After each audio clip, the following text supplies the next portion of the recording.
On today's episode, we'll talk about using an eyepiece while on a remote head, forgetting the marks and framing the story, my left foot, Beetlejuice, and of course, finally getting to meet the real Daniel Day-Lewis after you've finished working with him on a film. Just a little bit of business before we start. There may be a curse word here or there in this episode, so please listen responsibly.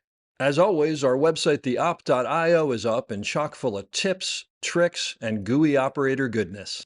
Make sure to check out The Breakdown, where the best operators in the biz explain shots they have done, The Musings, where we discuss everything from quick tips to larger concepts of storytelling, the answers, the images, and so much more. I may or I may not take a break or two during this episode, but I promise that none of them will be longer than 22 seconds. Finally, if you are enjoying the podcast, please follow us, write a review, share us with your parents, and talk us up around the water cooler with your friends. So grab a beverage, sit back, and enjoy the op. Thanks for listening. Lock it up, nice and quiet, and let's roll. Rolling. Victor 30 Echo, take 2. Camera, D-Mark. And camera set. And action. Hello and welcome back to the Op Podcast, the podcast where we talk about operating and the art of visual storytelling. I am your host, Dave Comites, and I'm coming to you from Erie, London, where the fine folks here have allowed me to do some interviews in their green room, where I think the actors hang out when they're doing tests here, because I couldn't get into the quiet places in Buckingham Palace. I have a great operator here today. I'm very excited to talk to Des Whelan. Des has done a couple of things in his career. He has been nominated for the Banshees of Inisherin for the Operator of the Year for the BSC, and also for Fury as a nominee. He won that award for the movie Darkest Hour, great movie, and the GBCT Operator of the Year award, nominee for Dark Shadows, and also Captain America: The First Avenger. And just a couple of the movies that he's worked on, Beetlejuice, the one that just came out, I guess, Charlie and the Chocolate Factory, In the Name of the Father, My Left Foot. The list just goes on and on, full of incredible movies. Thanks for being here, Des. I'm very, very pleased to be here. Well, thank you very much for asking me to It's come. great. You know why you're here, by the way. I'm not sure. Do you know Henry Turrell? I do. So yeah. I don't know if I called Henry or I happened to be talking to Henry, but I said, Henry, I'm going to London. I don't know if I told you, I'm actually, one of the big reasons I'm here was because yesterday I sat for two and a half hours with... Not an invitation to Buckingham Palace. No, unfortunately not, or else we'd be there. And I spoke with Kelvin Pike. Oh, yeah. Which was fantastic. But I said to Henry, I'm going to London. You've done a lot more work in Europe than I have. Who do I have to talk to? And he said, Des Whelan. You got to talk to Des. I said, really? And he said, yeah, he's the best operator in Europe. You have to talk to him. He's fantastic. And so I was so happy you got back in touch. I recall I was sitting at home one dark February and the phone rang and it was Henry saying, what are you doing? I said, I'm sitting in my room watching the rain hit the window. He said, do you want to go to Brazil? I said, let me think about that. Okay. That's the great part of this industry, too. Right? Yeah. So he said, I'm doing a commercial for Nike or something, but I can't do these a couple of days, and there's some very difficult shots on the crane. Would you step in? I said, sure, absolutely. I mean, he's a sweetheart. Henry's the best. And so the next day I was on a flight to Rio, and I spent a week there shooting the Brazilian football team. Oh, that's fantastic. With Neymar. Yeah. So that's the best. That's always the best when you're sitting. You get nothing in the future, and suddenly the phone rings and everything changes. Isn't that the great thing it's about the best. So when we talk about retirement, and I was saying, what are you going to do when you retire? I said, I have no idea because I'm not thinking about it.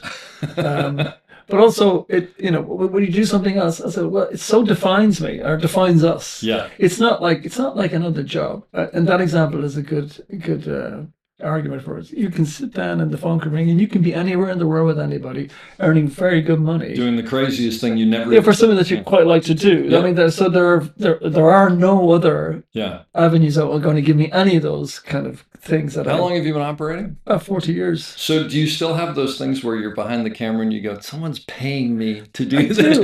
I do. I whinge a lot. I complain a lot. I think it's probably part we of all it. do. Yeah, sure. Yeah. I do have that pinch moments sometimes. It's kind of amazing, especially like if you got some close up of an amazing actor doing some incredible performance. Well, like, we mentioned Banshees. I'd pay. I was going to ask you about. Well, Banshees.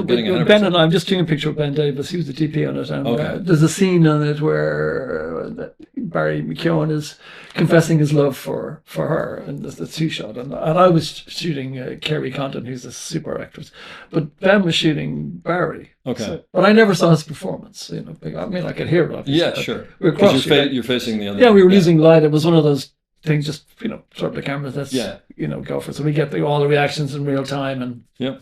which I'm all in favor of. So when the premiere came, I was invited to the premiere, and you're watching the movie, and you're watching all the things that you normally watch, or whether they cut that shot, where's the big white, where, you know, Yep. I wouldn't have done it like that, and you know, no one listens to me anyway. Why did they use that take? Yeah. No one listens to me anyway.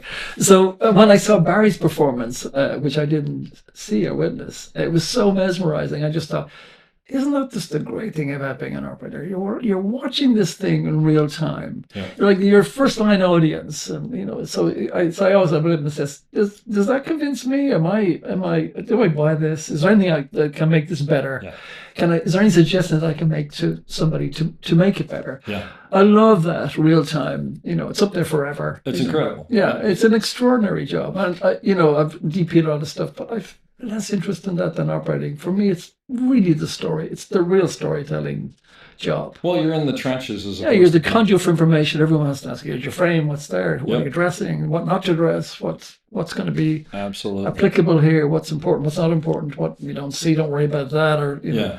You're the only person, despite the fact they have monitors, because they don't always know the camera move is going to be.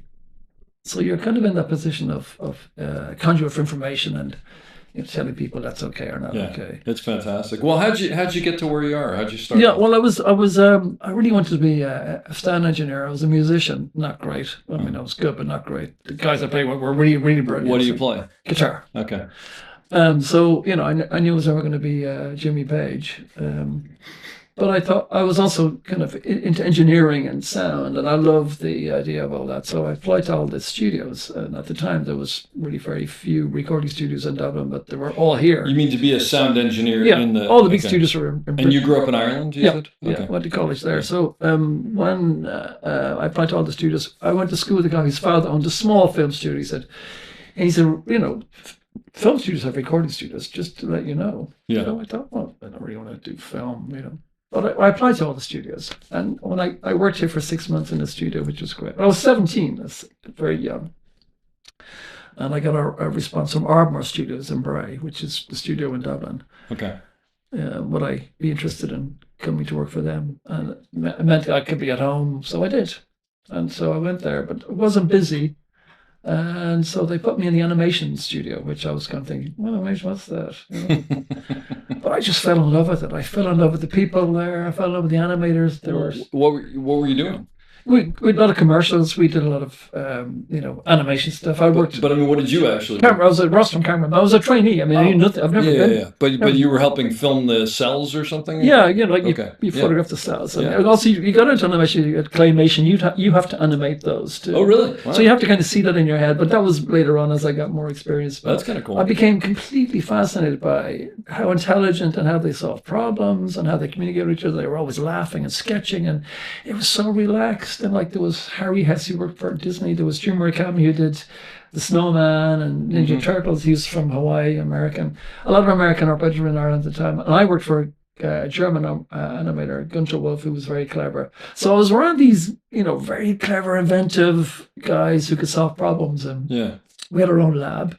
So we were egg cutting, we were Wow. printing, yeah. Oh, that's amazing. And doing in-camera effects, like putting the moon in there, animation with live action, back projection, BiPAC stuff. We were doing all that kind of stuff before CG came in. We Yeah. were doing all those. That's great. So often we would be asked to go out to a movie set and, do hanging miniatures or painted glass stuff. And so I learned a lot. I was there for 4 years, and when I came out, I became a trainee loader, because to get in the industry, but I already knew so much about camera effects, and but I didn't know anybody in the movie business. And trainee loader in Ireland or here? In Ireland. In Ireland, yeah. Okay. And so I just kind of became a second AC and then a first AC, and then it got really busy there because we had the first tax break in Europe for film. So everybody showed up. And yeah. so America arrived, Hollywood arrived in Dublin. When was this 90s? 90? Oh gosh, I can't remember. No, well, 80s. Okay. Yeah. Late 80s. Yeah.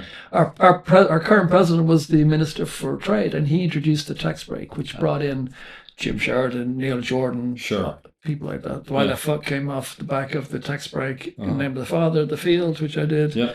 So I moved up during a picture as a TV show. I was only 4 years as a first AC, but I was a chatty, lippy first AC coming out ideas, and the director said, "This guy's coming in with great ideas." The DP was operating, but he wasn't particularly,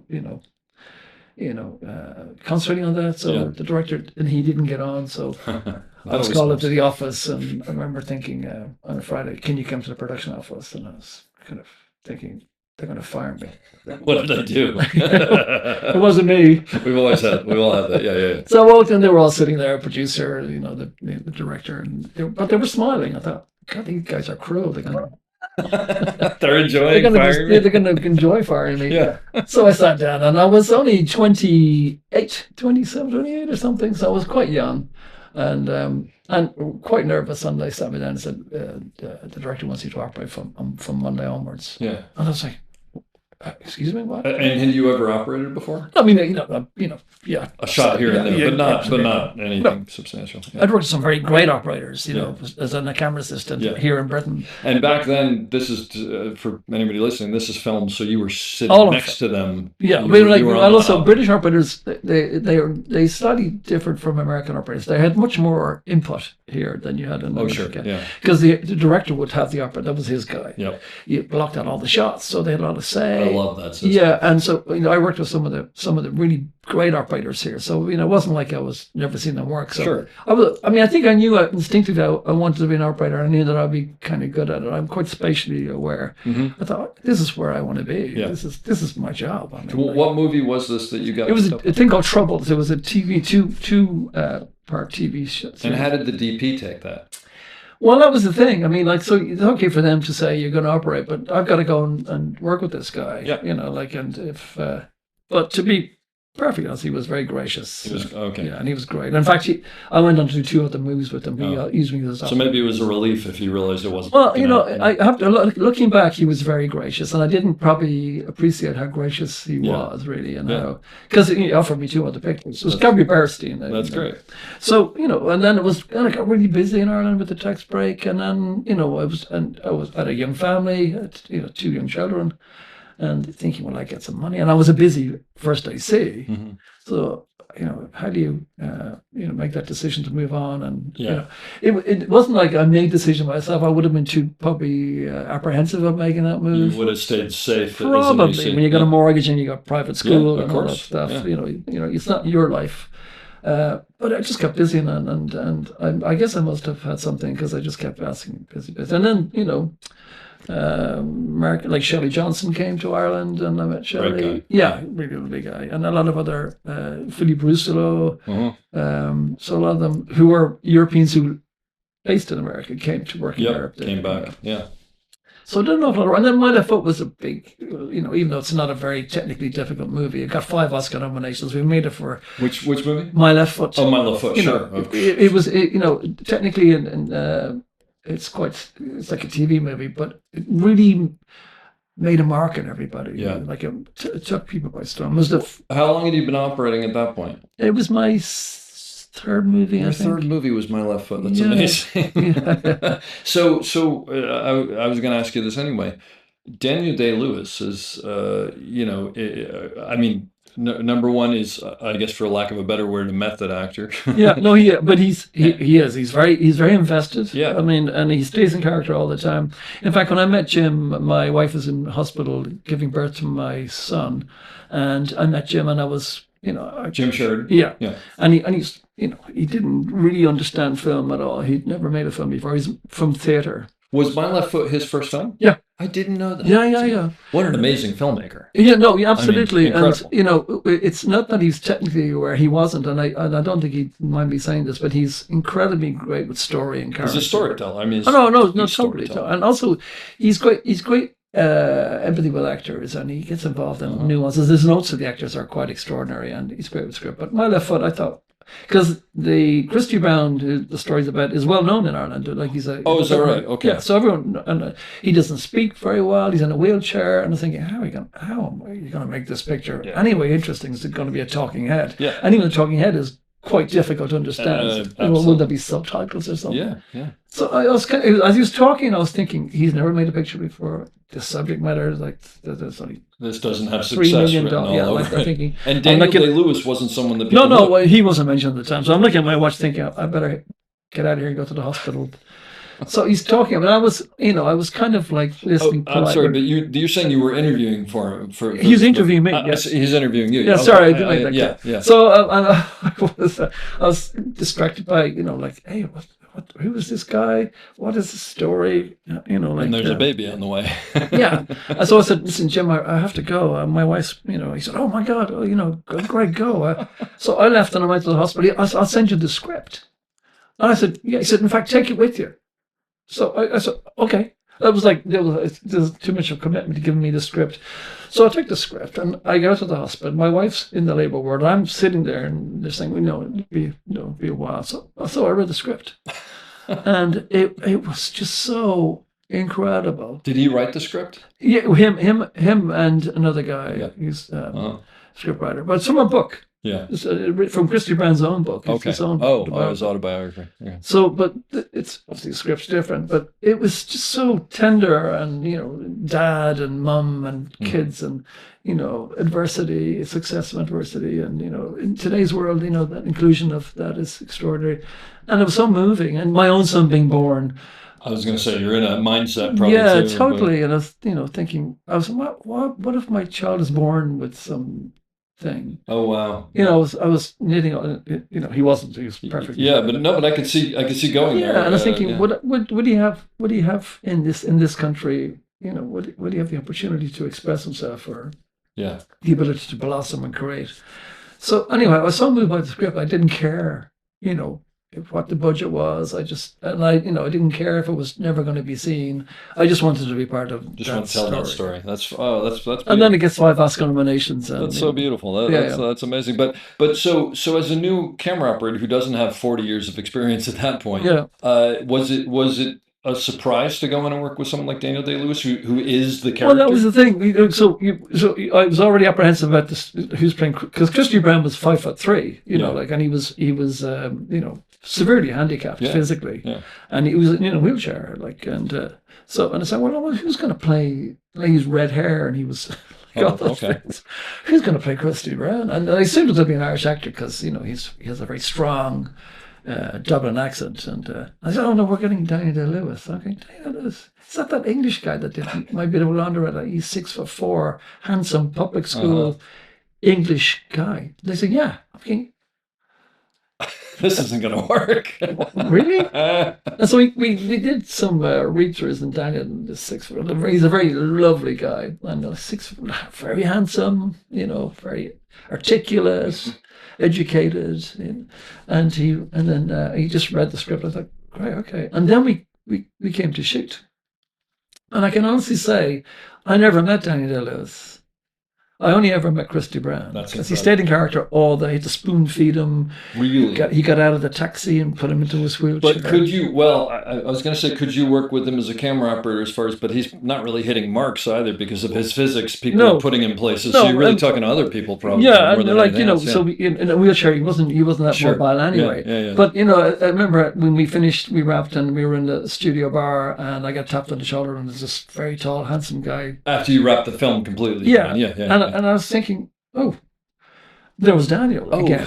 He's back. But I'd never seen him standing up. I'd never seen him in his cities. I never heard his voice. Wow. It was like the most weirdest thing. That's incredible. That's incredible. So then I just met Daniel Day-Lewis after we finished making the film. Wow.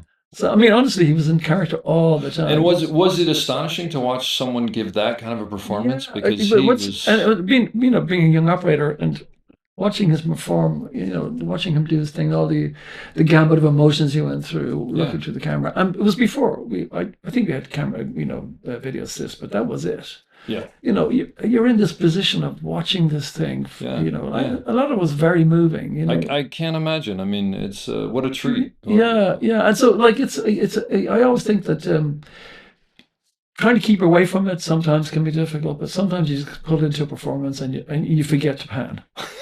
It's funny because those are the best performances, and you've just blown it because you've Yeah, totally. Because you suddenly you become an observer, like, and you're watching this thing, and you're thinking, God, this is really hitting some notes. Yeah. So yeah, he's very like that, and it's really impressive. That's to be incredible. around him, I mean, the other part of it that I keep thinking of is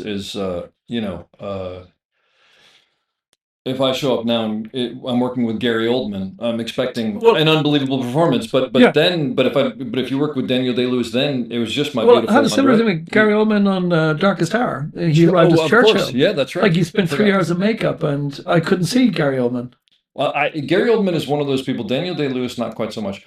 I don't think I have any idea who Gary Oldman actually is. Well, because I don't think I ever saw him. We used to call him, Mr. Churchill. And, really. And he was always in character. Yeah, always in character. And what a phenomenal performance again! No, fantastic, incredible. It was an amazing movie. Yeah, and so I don't even recall ever seeing him. Yeah.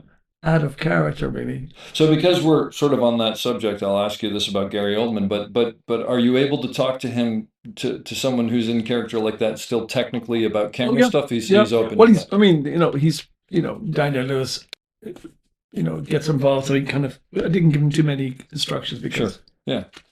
You got an emotional scene. There's one scene in The Name of the Father, which we might get to talk about. I love that movie. Yeah, so Gary's technically brilliant. Like he's been around. And he works with you because it's, as I say to actors, I'm not here to make you look. I'm not suggesting something that's going to make you look less interesting, or it's all for your benefit. If I have a suggestion, you can dismiss it. I don't care, but I'm never going to give you something that's going to make you look bad or. We can talk about that, but I'm on your side. Yeah, that's the key, right? Yeah, and so you have to get a relationship. And it's interesting. We were talking about this the other day about in the first week of something, because we use remote heads a lot, which I love. You can often not have that relationship with them because you're remote. They don't see you. You're so far away. Yeah, and so there's a camera there, and maybe just one grip, and they're out there on their own. Even the director's somewhere else at the DP. I always try to make a point of in the first week not using a remote head. So I get to have a relationship with them, so they know. It's funny you say that because and it all depends on time, which everything is time now, which sort of drives me nuts. But there are those shots where you'll be on a remote head, and then well, let's just leave it on that. And if I can, I will usually try to get on a head. Mainly, first of all, I just like to be with the camera. That's my personal thing. Yeah. But the other thing is, I sort of feel badly for actors that they're out there and there's just this 6 feet of machine and some guy behind it, and you're not there. Yeah, and another thing I mentioned this because I do a lot of work with Tim Burton. I've done 7 pictures with over 20 years. 7. Oh, I didn't realize that many. He stands beside you with his monitor. Oh, how wonderful. And I remember saying to a director, we were talking about it, and I was saying they were in a tent somewhere, and the actors looking around, and he said, "Where's the director?" And so I said, "I don't know." It's like Tom Marvin, the director, is Simon, the actors, wants you to there's something to ask you. Yeah. So they come out, and suddenly they stay here. And you see an entirely different performance when the director is standing beside camera, because the actor is trying to perform for the person who hired him. Yeah. And it's not like that's his audience. And the camera, while it's millions of people, they didn't hire him to do something. The director did. So he's trying to, I'm not saying big actors, but even, well-known names, they want to seek that. Is this what you want? Well, it's about connection also. Yeah. Right? I mean, don't we have a relationship? Why are you 40 feet away in a tent somewhere? Well, and the thing that makes me think of is you do some big shot or even small shot, doesn't make a difference, with the actor doing some incredible performance, and then you hear cut. And then there's nothing, and both of you are sort of sitting there looking at each other. You're like, so you see the football? Should we move on, or should we not move on, or do they want something different? But do you sometimes feel that part of your role is being that audience? Since you're it's not that I like to be. It's like I do get that actors need some sort of feedback, and they're like even like it's not a well, I like to say, is that okay? Yeah. Did it hit my mark or something? Saying, no, that was great. Yeah. So why? And there's no feedback. So they're kind of, And you're thinking, they're just looking at something technical. Yeah, And so, yeah. and you can see they're anxious about something and thinking, well, you should come out here and talk to the actor because Yep. this is your actor. He's anxious. You need to deal with that. And Yeah. I think young directors are much more guilty of that than say the old timers. I think you're probably right. Yeah. Because they understand those things. And, I have to say, I notice, as probably most operators do, that relationship between young directors who don't understand that they are the captain of this ship, and everybody on board it is waiting, wants to do what they want to do. They want guidance. They want to do their job really well. They want to be recognized for doing a job well. Also, if they make a mistake, they need to whatever. But if you're not getting that feedback, you don't know what makes them happy, or if anything at all. Yeah. And that goes true for actors as well. And so you're thinking, oh no, that was great. That's good. I thought, maybe when you're turn slower. You don't want to give them too many kind of directions, because in the absence of giving them, so that was great. Maybe just turn a little slower, or maybe turn your head before you turn your body, or something, or maybe I don't see both your eyes or something. Now, have you been in that situation where you say turn slower, or maybe you could just face the window here, or something like that? Yeah. And they do it on the next take, cut, and the director comes in and goes, "Why are you facing the window?" And they go, "Well, he told me to." I've had that too, but I'm quite prepared to take the slap for that, because if an actor asks you, I have a relationship with this, whether I like it or not, go silent, whether the director likes it or not, Sure. where I'm still talking to him or her, and they're saying, "Was that okay for camera?"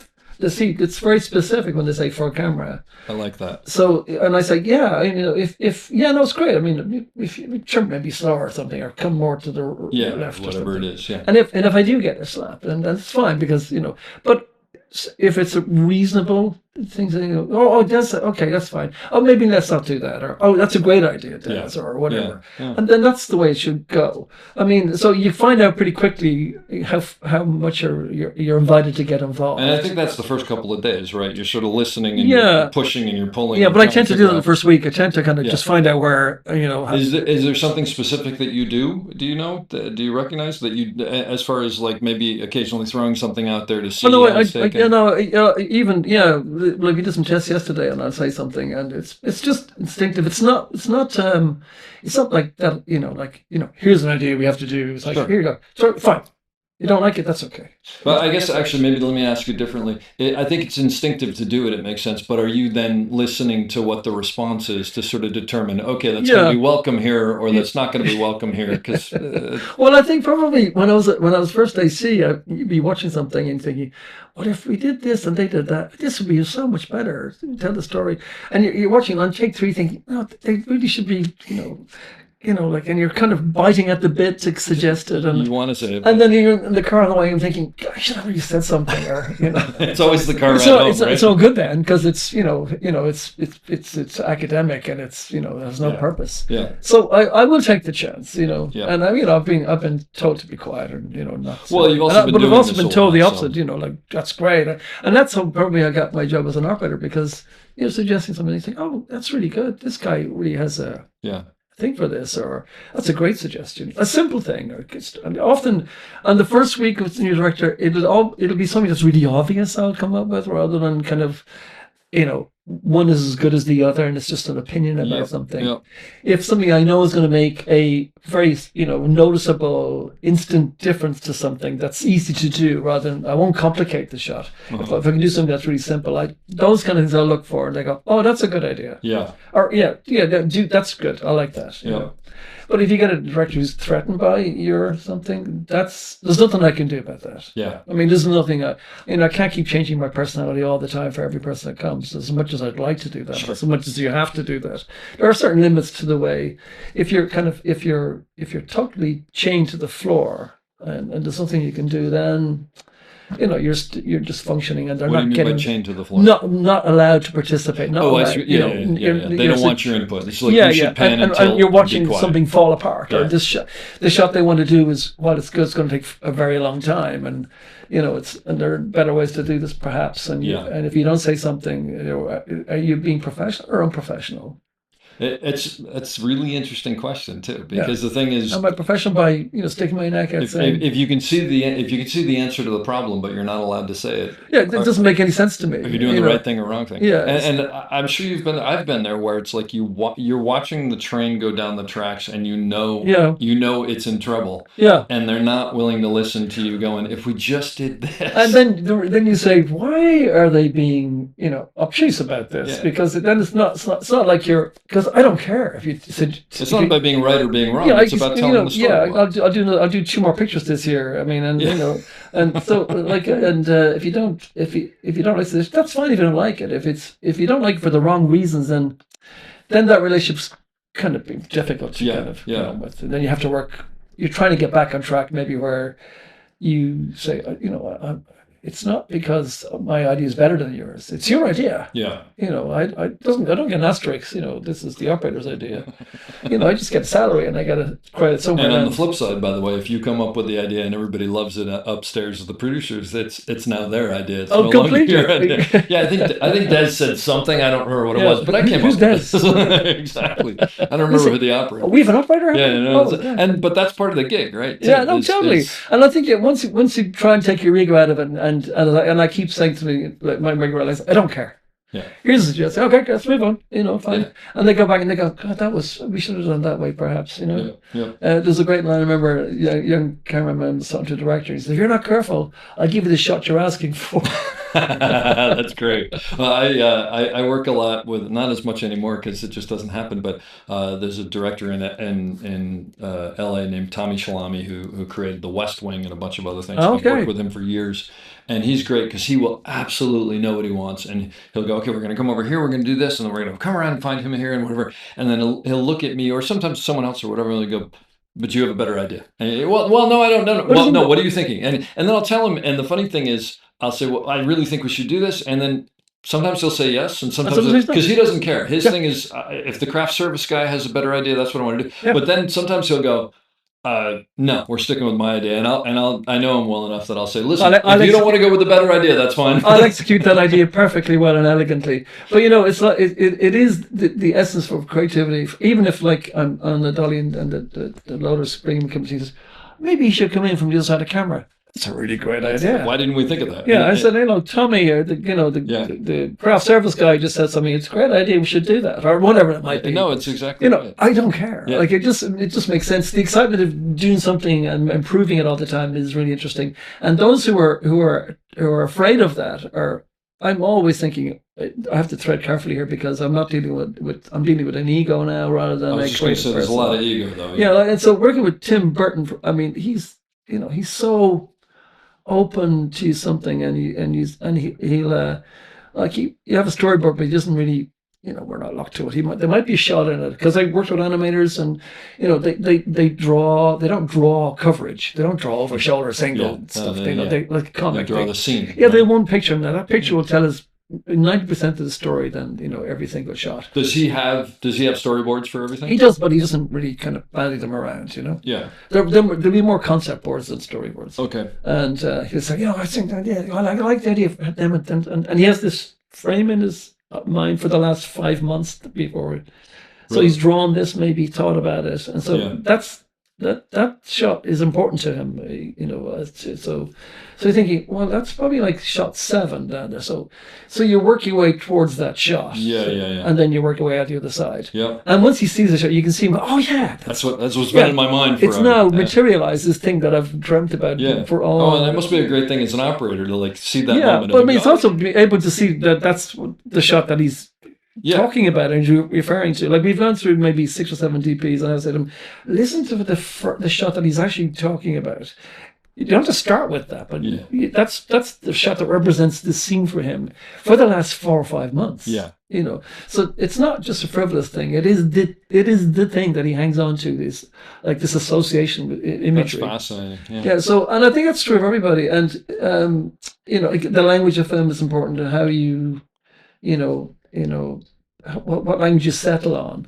DPs that are good understand that, and if you have a young director and you and the DP in the same place, that's a very nice feeling that you're both sailing along, understanding the language that you're going to use. Sure.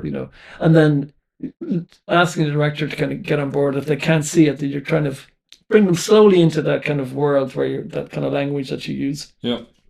That's kind of nice. But if you're dealing with a personality who just wants to, be right all the time, and I think that's thankfully I haven't had that an enormous amount because it's not something that what's it about then? It's not like. It's not about the best way to tell You've that won that story. It's argument, about- but on the screen, it's you've lost. If it doesn't work, it doesn't work. Yeah. I don't understand the logic of that. And was Tim Burton like that from when you started, or did I that did grow Charlie over Chocolate time? Factory with Philippe Rousselot, who I love, and that's quite technical because Oompa Loompas and stuff, and we had all these perspective things to do, and we didn't move the camera a lot, which is interesting. Tim would have static frames, and I was always trying to, introduce something, but and I was slightly in awe of him because of who he was. He's so bright. Yeah.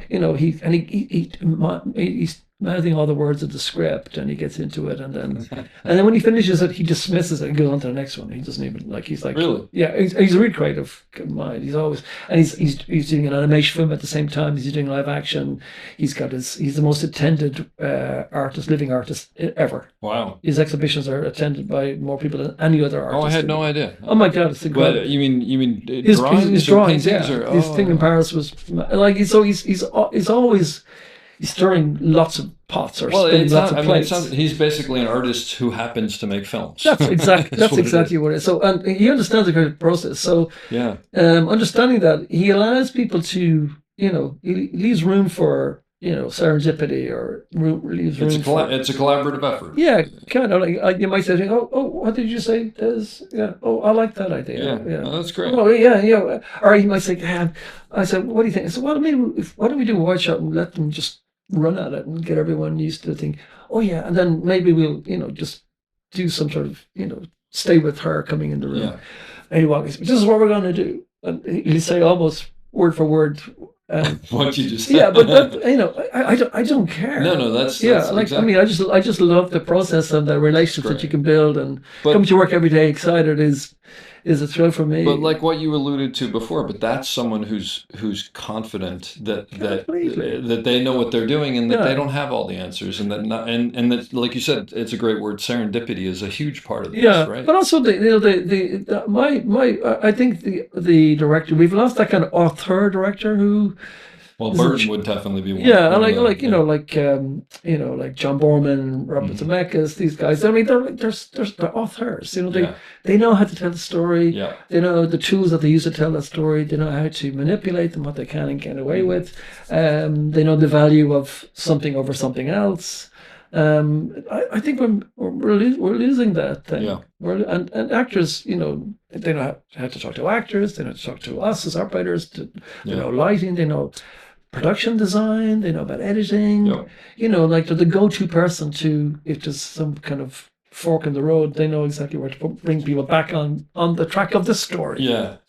I think they're out there, but they're less and less. Do you know the show? I don't know what's over here and what's not. There's a show called The Bear from the United States. It's a half an hour. Is that show. the cooking one? Yeah, exactly. Oh, my son's a Michelin-star chef, so I was forced to watch it. Yeah, so you're forced to watch it. And in fact, he looks very like my son. Oh, there you go. Okay. A friend of mine is the operator on that, so I'm very well aware of the show. But Chris Storer, who created the show and directed a lot of them. I don't know how much he directs anymore, but there's certain things where there was one sequence where the lead character is in Al-Anon for the first time, talking about his brother who's an alcoholic, and he has this incredible soliloquy.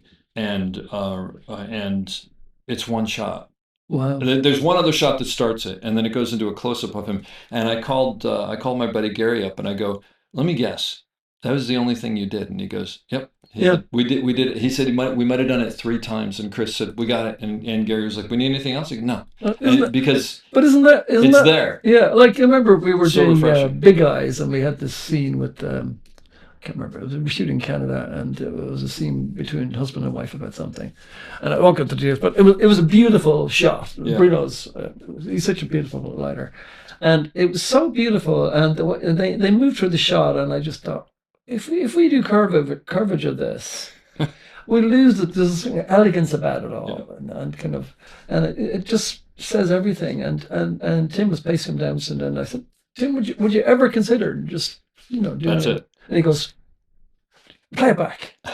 And I can see that it's not just like he's trying to get out of something and he's trying to, he's just so confident that he goes, It's all there. So you obviously basically work as an A camera operator. Right? Yeah, pretty much. So let's say I'm coming in as a B camera operator and I'm a younger camera operator. What are you looking for in a B camera operator? Well, I remember when I was camera assistant, other operators come in and there'd be an awful rivalry. The A camera wouldn't even tell them what the story was, and they'd be floundering around trying to, and in the kind of mix of conversations and stuff, the director assumes that the other camera operator knows the story, because they assume everyone knows, because they've read the script 500 times, so they assume by some miracle osmosis that everyone else understands all this stuff, which they don't. And in fact, a lot of crew members don't even get the script anymore, which I find absolutely mind-boggling. Yep, I'm with you. A grip to me is like another camera operator. So, when they're reading the script, they know what the story's about. And, if they have to make a decision, you go with him or her, whatever it is. So, but if they don't even know what the story is, they don't stand a chance. They're just functioning at some linear. Going back to Tommy Shalami, who I mentioned, he said to me a while ago, I don't want 100 technicians. I want 100 storytellers. Yeah, and if you don't know the script, you can't. What a great line! Yeah. What a great line! I mean, you can get probably you can get out of control where people have no filter and they just keep. And hopefully you're all telling the same story. Yeah, and they're all coming up with millions of suggestions, and it's just like, oh, I need to draw a boundary here. I understand that too. But as B camera operator, the first thing I would be telling him is the story. Yeah. This guy is the perpetrator. So if someone comes in for a day, you'll basically take them aside and just so you know, we're shooting today. Yeah. This guy did this. I mean, I don't want them. I don't want them floundering around and making us all look bad. Mm-hmm. B camera tends to be different because you tend to get them early. Here it's like usually B camera is Steadicam as well. I don't do Steadicam, but so, and they're if they don't know the story very well or they've forgotten it, I'll remind them of it because I read the script. About 100 times maybe, so hopefully I'll keep up with all the beats and stuff. If you're a storyteller, you have to know what the story is. Sure. It's kind of sounds very obvious, but most people don't know. It does sound obvious, but I don't know that everybody appreciates that. So and B camera sometimes can tend to abdicate that responsibility because they're not going to be asked to do something, and they won't be as invested in the story maybe as they should be. Mm-hmm. So I always say to young operators, read the script. Yeah. I don't mean just once to get the story, like what happens. No. I mean, when's the first time we see this guy? What's this about? Where are the beats? Where the possible plot turns are? And listen to the director's notes when he's talking to the actors and watch.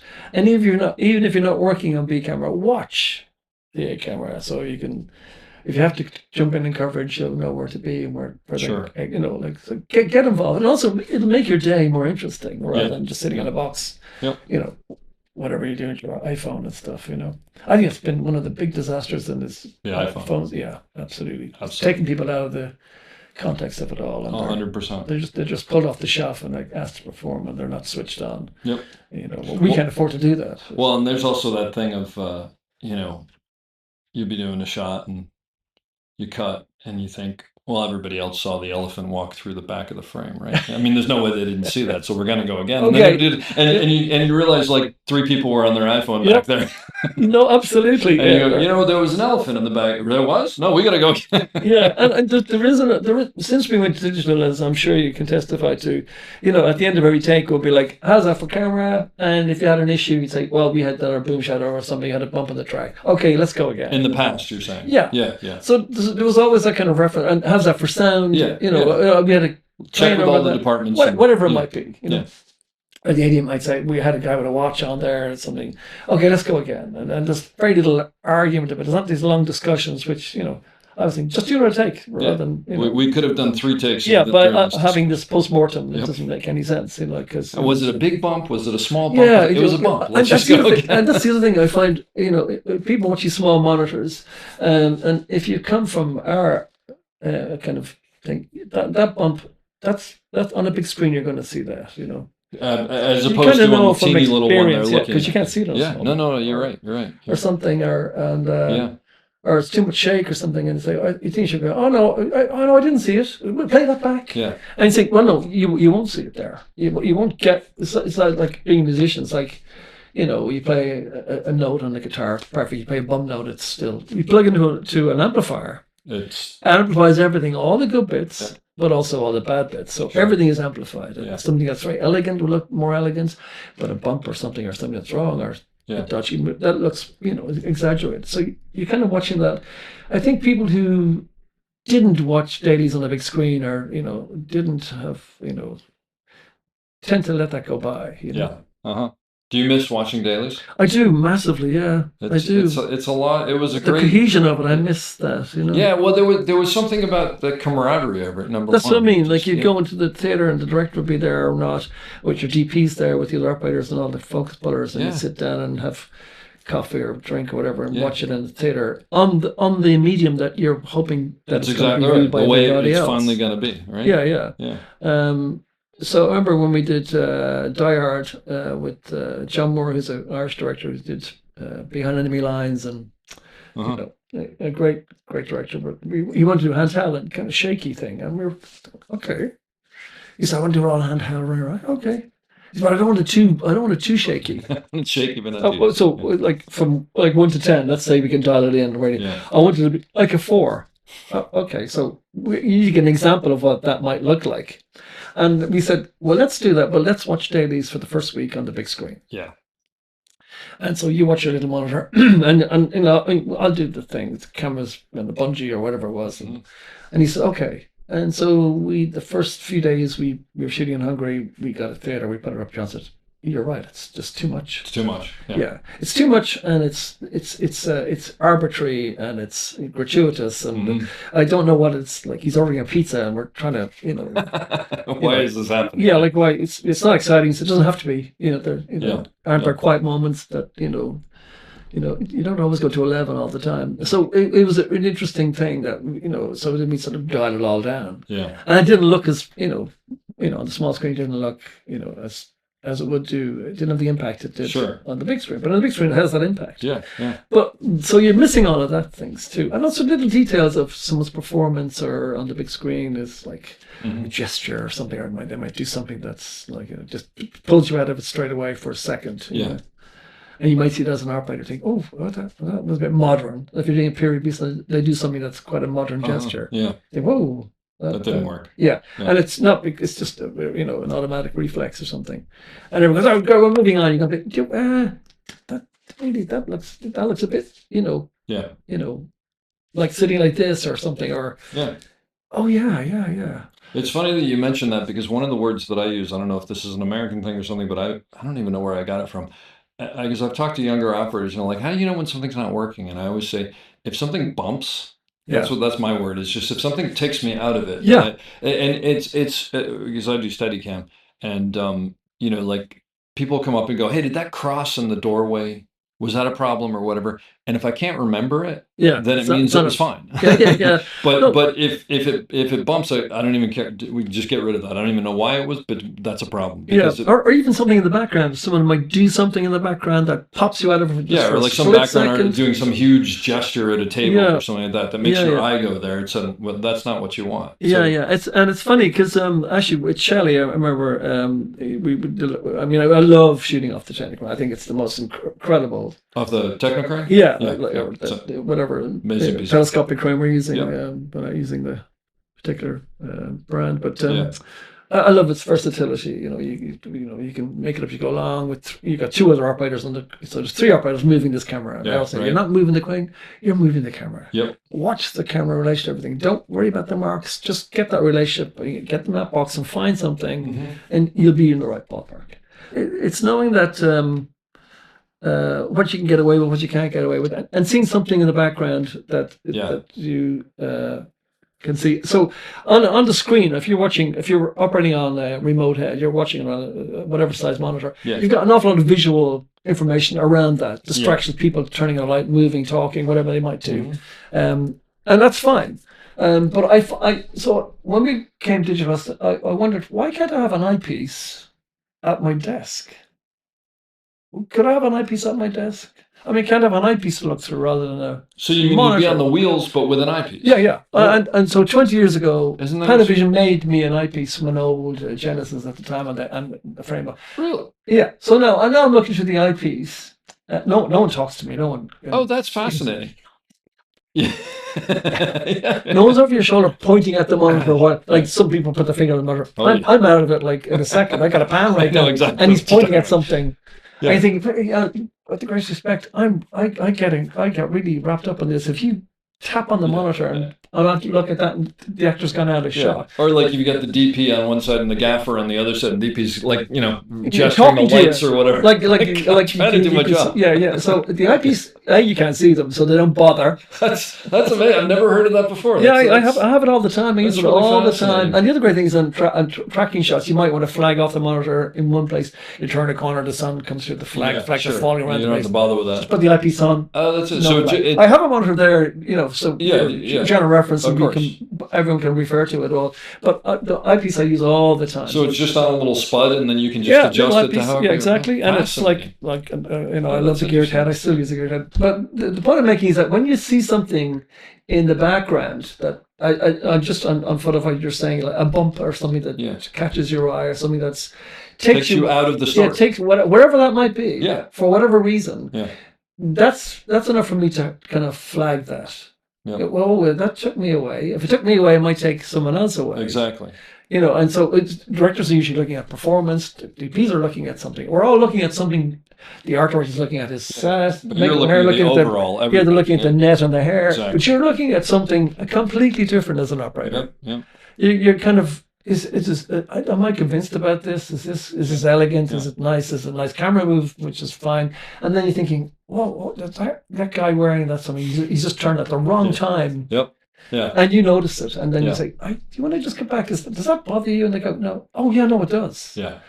That's those kind of bumps you're talking about. Yeah, no, absolutely. Yeah. Well, the thing is, like, it just makes me think of, I want to be looking at Daniel Day-Lewis, but the guy with the bicycle in the background, my eye keeps going there. Or he looked at camera slightly, but I find that easy to tell looking at the eyepiece rather than a monitor. Oh, yeah. And I think if you're constantly using a monitor, I think you more than likely will miss those bumps. Because you're not as close to it. There's so much visual information around you. Yeah. Like you're watching your hands, you're watching this. Oh, that's interesting. That's really interesting. People standing there, someone moves somewhere. Yeah. You might get distracted, but for the first fleet of a second, and then and that could happen when the bump happens. But when you're looking through the eyepiece, you're in that little postage stamp world. Sure. And you're watching all four corners. Well, it's your entire world. Yeah. There's nothing else. As you get more experience, you're able to see the actor in your frame, keep them in, watch the background at the same time. Yeah. So I can see the timing of that's good, or the car's too late or too soon. Yeah. You're able to keep the actor there because he's performing. That's fine, but I'm actually watching in the background. But I'm keeping an eye on the background. Yeah, I don't need to watch performance. Someone else is doing that. I don't have to do lighting. Someone else is doing that. Mm-hmm. I'm watching the frame. Yep. And whatever, especially anamorphic stuff like that. So I find that has helped me enormously. That I don't have to. That's fascinating. Yeah. So since you're talking about telescoping cranes, when you're setting that up, I mean, assuming you're with, you've gone somewhere else and you're not with your normal crew, you're with new people. That can be complicated. How do you talk there? You got one person on the pickle, you got one person on the bucket. Yeah. How do you talk them through? Well, Shelley asked me to do Expendables 2 in Sofia in Bulgaria. Okay. And local crew. Yeah. Yeah. Local crew. So. I don't think they'd ever seen a Technocrane, and Shelley loves the Technocrane, and in fact, I learned so much from Shelley. He's quite brilliant with it. He's a great cinematographer. He's a great cinematographer. Yeah. He's technically brilliant, and he's creative as well. But he's also quite spatial awareness about things, which and I really like working with them. And he said, "Do you want to go down and just check these guys out with the Technocrane?" Yeah. I said, "Sure." So I went down there. Simple thing, just use a piece of track, keep it level and just swing the arm in a straight line, parallel line to some guy walking on the sidewalk. Just basically as a test to see. Yeah, see how they, do they get the concept? Yeah. Once they get the concept, can they execute the concept? Yeah. And then also just dropping straight down, keeping the camera straight line. Mm-hmm. I know they can plane it in now and they can dial those things in now. But they didn't, first of all, they didn't even get the concept of it all. They just saw the Technocrane as a crane for height or something like that. So I see it as a dolly. Yeah. And so we did this, and I was trying to, and you got to keep, and the guy on the book was insisting on doing the pickle. I said, well, you can't do that. It's you got to be 90 degrees. I never understand that But because it's just they're just from a different like it's I've run into people who do that, and it's he's got like that. I think as a Steadicam operator, I can understand wanting to be able to control as much as possible, Sure. but it's just too much going on. You know, completely. So anyway, to make a long story short, it didn't. They didn't get it. And Shelley was in the office, and I came up. I said, we got a problem. I think you should just send it home. It's going to kill us. And he said, fine. And he's technically okay. We'll use it for shots that we can do and shots we can't do. I've been lucky that some of the crews here, like Gary Ems and like those guys, they're just brilliant on the crime. And like you come to work and they make you look fantastic. Like, So anticipation and. But when you set it up with the guys who do know, do you basically just go, okay, let's go find one. Now here's a 2. Now here's a 3. And now here's a 4. And then you just connect the dots and Usually I give them. do it. Usually I give them 2 first. Yeah. So they got somewhere to go, Yeah. and then we go and find a 1, so they get the first bit. Yeah. We're doing Fantastic Beasts, which was very complicated because we had to match all the animation, which was already kind of done with all the animals, which are some are huge, some are small, Gotcha. so make space for that stuff, and we had to match the the space for the Sure. animation that was there. Yeah. Being an ex-animator, I get it completely. So I found that comes more and more to the front of. That experience that I can, so glad I did 4 years animation because I get the way they operate. So you really need a cracking crew there to kind of keep all going, to find this frame, go from frame to frame, with the actors and stuff with space there. And then as far as cranes, and I'm asking because cranes to me are one of those things that you can watch someone do it and whatever, but until you start doing it yourself, if you're a B operator and you're suddenly going to A, it's like it's one of those things that's you just gotta learn by doing it, right? Completely. And there's so much about. I mean, to me, 90% of it is where you put the post, right? Yeah, no, completely. Or that's the thing. Well, it's geometry. Yeah, it's geometry, which some people get, some people don't. So for someone who's newer, do you basically? You think it's the better thing is to go, look, here are the frames that we need to. Where do you think the post should go? Well, the thing, like I just finished a picture in Australia and with Philly Brucelow, who's understandably and justifiably demanding, that for elegance and accuracy and stuff. Yeah. And I've never used anyone down there. When I first time there, and these guys have done lots of big pictures. Parts of the Caribbean, they've done all these stuff. But you get down and think, I really want to see how this works. Yeah. Because I'm quite demanding about it all, and I'm quite demanding to pay attention and like get involved in this in the shot and see the shot before. I mean, you have to see the shot in your head before you can execute it properly. Absolutely. You can't pluck it out of thin air. You have to imagine what the shot must look like, so you can put the camera in real time where that might be. Yeah. So I remember thinking these guys, and there was a key grip, which is interesting. We'll talk about in a second. And then the style grip, it was kind of quiet at the beginning, and I was thinking, well, I'm not getting a lot of stuff out of. He's not quite forthcoming. Yeah. And then we used it one day, and these 2 guys came out, and they were absolutely brilliant. And I just thought, I remember saying to my wife, she says, "How's it going?" "I'm fine. I'm home." I don't have to worry because these guys were able to. I would say, let's put the post here, and they say, "Oh yeah, that's where we would put it too." Yeah. I think, they get it, and they say, if we're gonna, and then I start saying like, if we're going to come here, I want to get there, but we may in our back pocket want to come over there. Yeah. So where would you put the post? And he's like, well, I think we'd put it here and they'd make sure it's here. I said, yeah, great. And then you kind of know that they know. Yeah. The things that you are anticipating. It's like when you read the grip and they put a dolly in the wrong place, you're stretching over the dolly. You think, if you swing the dolly over that way, so put the chachi over here so we don't have to do that. So when you walk, in 5 minutes if a guy's, been around. Yeah, absolutely. Yeah, so well, you just said something really interesting for younger operators that took me a while to figure out in my head. I remember sort of when I figured it out was this is the shot. Yeah. But then you know what? I have a feeling they're going to want this. Yes. So let's think about that while we're, Isn't let's make sure we can achieve Isn't that that. the beauty of the technocrane? You Yeah, have that. absolutely. So you kind of, why maybe they haven't mentioned that already. Yeah. You're thinking, I might suggest that to them. I bet they're going to. Yeah. So, but I have to have that, I have to have the mark there. I can't interrupt like and take two. Let's find a three. Yeah. I've already got the three, Yep. which I've put in my back pocket. Saying, would you do this? And maybe if you came over here, oh, show me that. Let's do that when we Yeah. had dinner. Oh yeah, that's great. Thing. And trying to say, I don't know. Let's move on. That's what we've got. We don't. Yeah. Now you're you're designing each all over again. Yep. Rather than having it. So those things are from experience. Sure. Well, that's what I was saying is like, and then you only do that once and then you go, oh, from now on, I got to pre-think that. Yeah. But that's so much of what I think good operators do is they're thinking, clearly it's A to B. You have to figure that out. But you're thinking about all the other things. And you know what? I bet that actor's going to overshoot that mark every time. Or So we might come back and find a storytelling thing. Exactly. Which, it might be of use. I remember did this thing where this couple walked in and she's really buzzing around. He's kind of just walking around the house and he's looking around. And she's talking. And like, certainly we take her in there. I think, and the static camera thing is, what if we just stay with him, let her walk out of picture and stay with him. We can hear what she's saying. It's just nervous chat. His reactions seems to be much more, he's not listening to her. The story's over here. Yeah. So let her go out and use the sound just fading away and the stereo and the thing. And then she'd blow past picture again and she'd get loud and she'd disappear. But he's wandering around the house and every time she comes to he kind of looks at her. When she's out of picture, he's kind of looking around. And he goes, yeah. Absolutely. And I thought, panning around and stuff like that. You need to see every moment. Yeah, I can hear it. Yeah. It's like but the information she's giving us is audio. The real information is the visual thing. Mm-hmm. And all, that kind of thing. Like it is a picture you're making.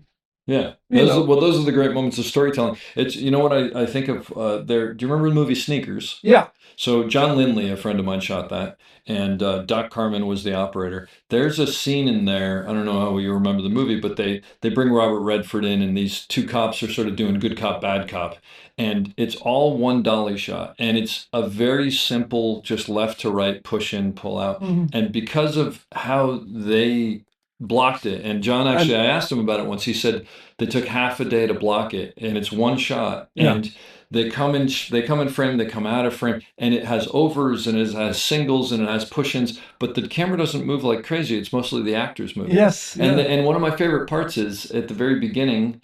What's his name? Robert Redford walks in and he walks right to left. And then he leaves out camera left, and you're on the cops, and they're talking, and they're watching, and he obviously goes behind the dolly because he comes back in the other side. But you clearly understand it makes sense, and it's so wonderful because and like you said, you can hear his audio sort of fading back around and coming back in, and there's another great thing about cinema. It's using all the senses to tell the story, and rather than having to nail everything home. I mean, someone said it's not the stuff that you show them, the stuff that you don't show them. Well, and I think, what you have to realize as a filmmaker is people's minds fill all these things in. Yeah. That aren't really there, but we do all completely. that work. Yeah. Well, Chris Nolan stuff is like thinking, wow, this is highbrow stuff, and I always feel like he's trying to kind of insult you that you don't have a degree in astrophysics to understand it. So just trust me, and I'll tell the story. Yeah. I think, well, I did physics, and it doesn't make any sense, and that's not the case. And, and even if it was, you don't know either. Nobody knows, and you can make stuff up, which is fine. Yeah. And so the other thing, so the others, they don't understand. So you're not telling the story because they couldn't grasp it anyway. But they still come out with a narrative that they've invented all by themselves. Sure. So taking all that away and banging the story home that they can't come out with a narrative that this is the only way you can interpret this. Yep. Or it's like a horror movie. What scares you is in your head rather than individual. Not seeing the shark for most of the Jaws. Yeah, no, totally. Right? Or I don't know what's in everyone says, so I can't do the thing that's going to scare everybody because some might find that not scary at all. Some might be terrified. But I don't know what scares them, but I can put them in a space where I can make them scared, and the thing that makes it will just come to the front. And then that's real skill. I always think. Yeah, absolutely. You know, Well, and that's complete manipulation, which at the end of the Completely, story, and so you're not that's what showing this them is. something and letting them make it up all by themselves. Yeah. Is like, inviting them to go to a place where they didn't want to go. You Yeah. know, like Yeah. by setting the circumstances or something.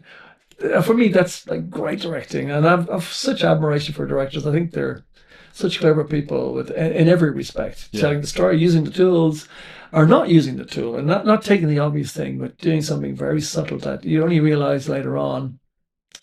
You come out of cinema talking about it rather than having an experience, forgetting about it, and like it's like fast food, and then thinking about it. I never had that taste before, or that reminded me of something, and so it lingers for a while. Yeah. Because your mind is filling in all the gaps that Yeah. the director didn't tell you, but he's provoked you into thinking about it. And Yeah. like in the Banshees is like that. People are confused, upset, bewildered. The relationship. But man, people talk about it all the time. It's a great movie. Do you appreciate doing? I don't know if more is the right word, but do you like doing those kind of movies versus a big effects movie? I hadn't worked in Ireland for 20 years, and those big effects movies, while they're challenging technically on the Technocrane and getting you're managing things rather than and that's fine. That's your job, and it's multifaceted. It's not just some camera operating. It's 20% of what we do. Operating. Let's assume you come up with a camera. That might even be too much, but that's not the job really. Yeah. So when Ben offered me Banshees of Inisherin, Martin McDonagh is quite famous at home as a playwright, and he's very revered because he's done a lot of plays which are steeped in Irish culture, and they're funny and dark. Yeah. And he's multiple award theatre director. He did 3 billboards in Bruce. So Ben said, we're doing this picture in Ireland. He said, in the west of Ireland, a small island called the Aran Islands in autumn. And it's Mark McDonagh, it's Colin Farrell and Brendan Gleeson, who I know. And I said, wow, what's the cost? And like the Banshees of Inisherin, I got the script. No visual effects, not very little. Sure. It's actors, a script, and a camera. Yeah, it's drama. Yeah, it's like a play. I mean, he's a playwright. He writes like that and stuff. Yeah. Except it's not all one big wide shot. You got the chance to do close. Yeah. And I just jumped at it, And I was taxed to the hilt because I don't pay tax. So I had to pay emergency tax. So 6% of my salary was going in tax. Wait, why? Because I don't have any tax references there, because I'm non-resident. So if I do work there, and I've got no tax liability to take off my tax. I could pay with emergency tax. Oh, I had no idea. Yeah, so I didn't do. But you were taking the movie because of the totally, but opportunity. as I said, it just filled my film soul, because it was back to my left foot, where actors were camera. Just storytelling, right? Yeah, and emotions, and it was confusing emotions and provocative emotions. People had to think about it or not think about it, got upset or didn't get upset, or bewildered. They weren't bewildered. So everyone was filling in the gaps, the things that weren't said. Yeah. The director leaves it open for you to fill it in. Yeah. And so that provoked an awful lot of response. That's wonderful. And in America, people had a different filling in bit than, say, Irish people had a different filling in bit. I'm sure, of course. To British people had a different filling. And I thought, really clever. That's great. That's what filmmaking's all about. Yeah. I came out of it quite proud, even though it's not technically very, difficult. But the thing, that said, it shouldn't. It should. I mean, if it had been some technical, Technocrane, this and then the other, it would have been about that, and it wasn't about but that, right? it's like 1917. Like, why did you do this in one shot? Who cares? Yeah. I mean, like really, a couple of hundred operators and a couple of cameramen. Yeah. What? So what? Yeah. Does it work as a story? I mean, does it engage you more than otherwise, or are you so wrapped up in the technical thing that you've divorced yourself from? Did you think that worked? No. Really? I know. It's funny because people are different ways. I went in watching the movie, and I assumed that I wouldn't be able to enjoy the movie, and I was. Well, some of it's fantastic. I fully got into it. Yeah, and some of it is incredible. I mean, some of the shots are incredible. Pete Cav is yeah, I actually was just talking to him. No, but I don't mean even the shots. I mean, the story worked for me. Well, there's one scene, because I was exhausted by the end of it. No, me too. Like this kind of trying to get to a destination, like treading in mud all the time and all these obstacles. It was like Ulysses, like Homer's thing. But when he's got his friend and he's dying and the camera's there, and you're thinking, I really want him to hold his hand and be with them, and this static wide shot thinking, oh no, I want to see the life just sliding away, and I want to see this other guy, because that's going to happen within minutes maybe of or whatever. That one moment, and I didn't care about, we're going to break the rule of one shot. I don't care. I really want to be with that guy when he's in, because they were so close, and it was like and then I just thought, really, they're just wrapped up in this thing now. It's funny because I didn't expect to enjoy it, and I did. But it's a great movie. I just thought I'm not sure you should link yourself to something technical in the absence of.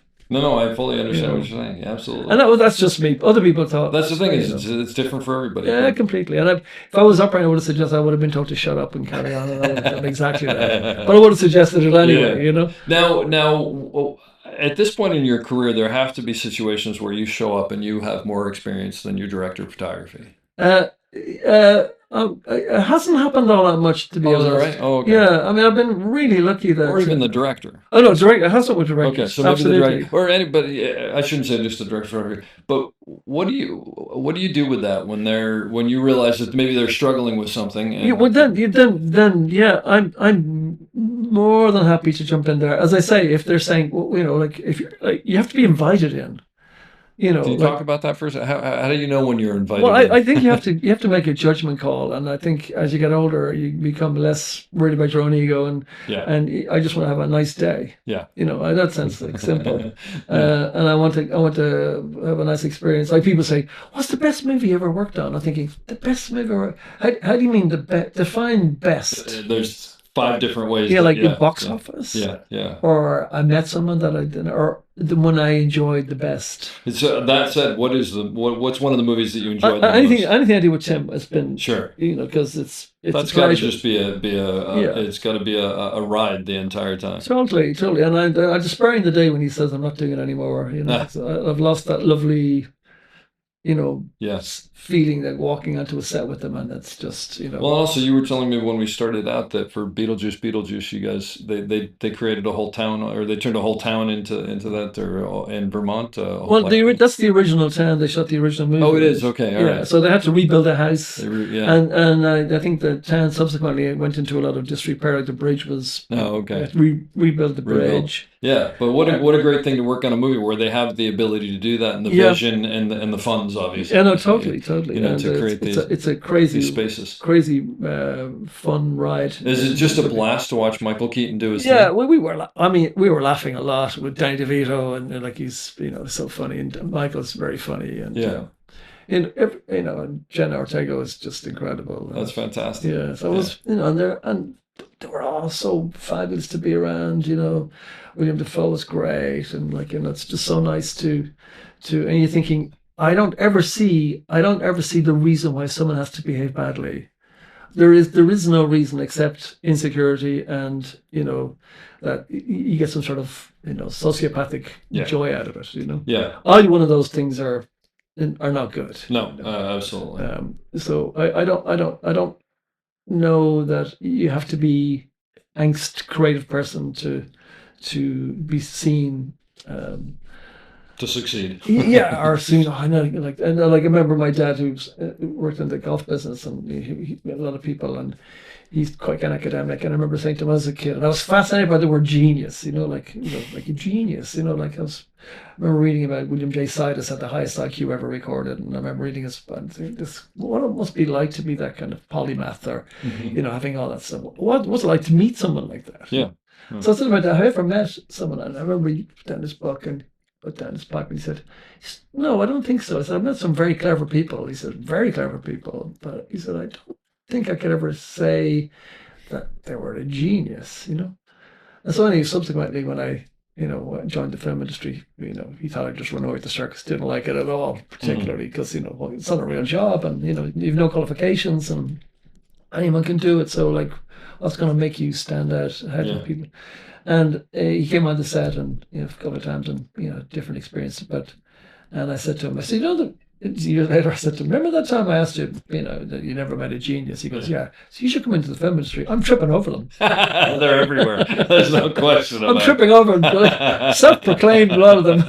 That's excellent. That's fantastic. So you mentioned before that you don't do Steadicam. No. So when you're on one of these movies and your B camera operator is a Steadicam operator, and they're doing some big Steadicam shot, I'm assuming that you're watching. Yeah. Probably. Yeah. And then are you generally going in and going, hey, when you come around this corner and sometimes. I mean, it depends. I mean, I admire Steadicam because they've an awful lot to handle. Yeah. They do. I mean, the framing, timing, the actors, their movement, like the dolly grip on there, and they're doing all that stuff, and they're making decisions instinctively on the day. Yeah. It's organic by its nature.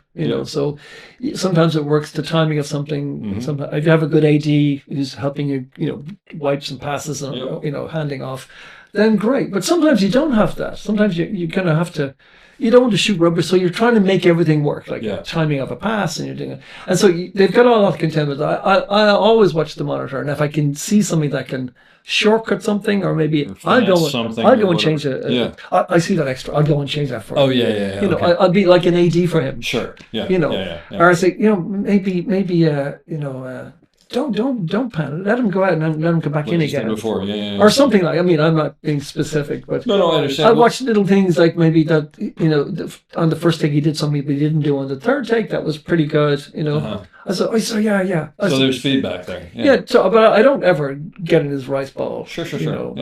And also, for Tim would want me to watch the thing. Well, but also I think with someone like you, it's coming from a good place. It's coming from a place of we can make it better. And as a Steadicam operator, I'll say, and you said it very well. It's like I have a thing where when I do a shot, especially a bigger shot, after I'm done, I'll put the rig down and I'll walk backwards through the shot to one. Even if I don't have to, because the reason is as I'm going, I'm usually going, oh, I got to remember to do that, but then I'm on to the next thing and I've forgotten that. So when I walk back through, I'll go, oh, this doorway, I want to do this door, but you can't remember all of it sometimes because there's so much going on. If it's a walk and talk, there's not an awful lot to they're walking and talking maybe exactly. or what are you whatever. Gonna do? Normally if it gets they tend to, as you'll testify, that they tend to kind of, we can go up the stairs, or can we make this like a one-shot thing?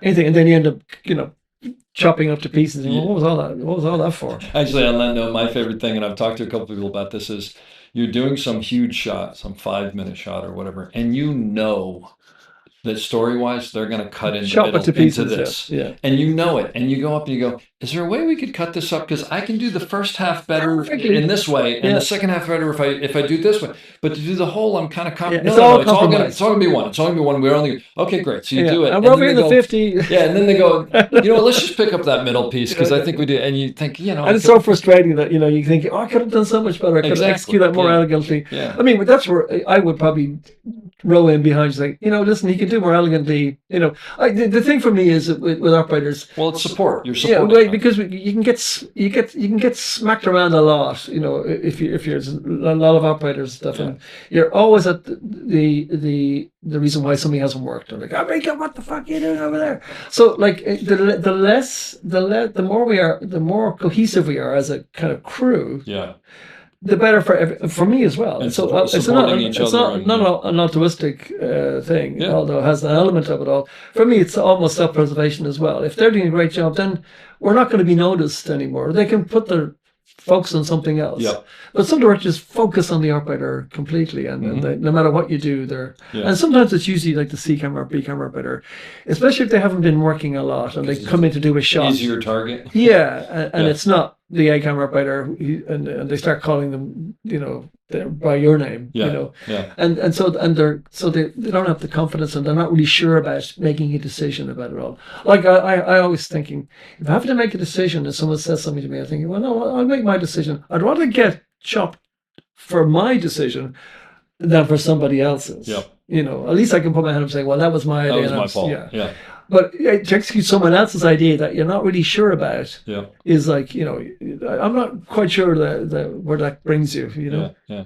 So when you start a show with people you haven't worked with, are you nervous still? A little bit. Yeah, mainly about the grip, probably. Just what you're going to encounter. Well, I mean, as I say, I see them as the camera operators. I always say to them, you're not you're not pushing the dolly, you're pushing the camera. Pushing the camera. Yeah. Yeah. And I'm doing something else with it, but you're you're moving it, In space. Yeah. Yeah, in 3 dimensions. Yeah. So as I am.